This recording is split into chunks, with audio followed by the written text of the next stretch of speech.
Hello, I'm in a 2015 Chevy Suburban, and today I'm going to show you how to adjust your language display settings between English, Spanish, or French. First, you'll start the vehicle, then wait just a moment for everything to load.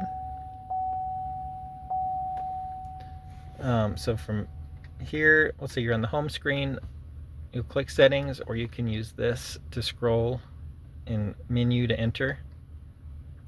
So settings, and then you'll scroll around with this or with these buttons until you get to language, and then you select that, and then here you can switch between Spanish or French or English. Push enter, and it just auto changes everything. So you should see everything in Spanish now. So again, if obviously I speak English, so we'll do settings and then this idioma, and then change it back to English. Hope this was helpful. Hope you have a wonderful day. Adios.